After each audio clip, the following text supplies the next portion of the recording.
Είναι ιστορία αλήθεια, είναι κομμάτι από την καθημερινή μου ζωή. Είναι καταστάσεις που με κρατούσαν έκατο καιρό και νιώθα το φόβο την αλήθεια να πω. Μα είμαι εδώ, με το πω καθαρό. Δυστυχώς για μερικούς έχω πολλά να πω.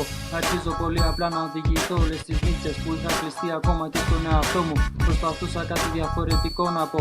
Κοίταγα στο καθρέφτη και φοβόμουν την αλήθεια να δω. Έχω μέσα μου πολλά. Άκου γιατί τα λόγια είναι αληθινά. Αθήνα μεγάλη πόλη, με μάθες πολλά. Με μάθες τη νύχτα να περπατώ και το φόβο να μην έχω. Το φόβο στην καρδιά και στη ψυχή, ποιος θα με μάθει να αντιμετωπίσω. Εύχομαι ότι μου συνέβη το τελευταίο καιρό σε κανένα μη συμβεί. Αυτά που αντίκρισα κανένας μην τα δει. Πάντα το καλό παιδί. Έτσι νόμιζες θα με εκμεταλλευτείς, ένα έχω να σου πω.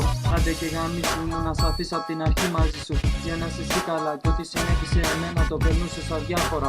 Μα ήρθε η ώρα δύο λόγια στα ίσα να σου πω. Δύο λόγια και εύχομαι να είναι αρκετά. Βάλτα στο μυαλό σου και ανάλυσε τα αργότερα.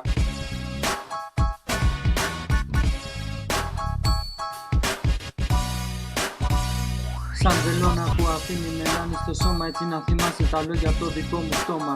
Βάλε λίγο το μυαλό σου να δουλέψει και πριν με κρίνει σκέψου. Περνάμε όλοι δύσκολα σε αυτή τη ζωή. Μου είπε μάνα μου όταν ήμουν παιδί, η ζωή δεν είναι δίκη για κανένα.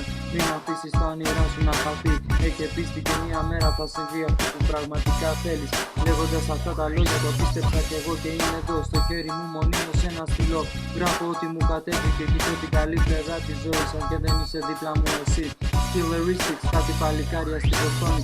Την πόλη που έχω μεγαλώσει, που έμαθα πολλά. Αφιερώνω σε όλα τα παιδιά εκεί που μ' αγαπάνε πραγματικά. Επίσης, Πέτρο φίλε μου, στο οποίο ένα μεγάλο ευχαριστώ για ό,τι μου έλεγες και το δικό σου κουράγιο. Με έφερε εδώ, με έκανε πιο δυνατό. Μάγκα με φώναζαν από μικρό, μα έμαθα πως ήταν μεγάλη ευθύνη.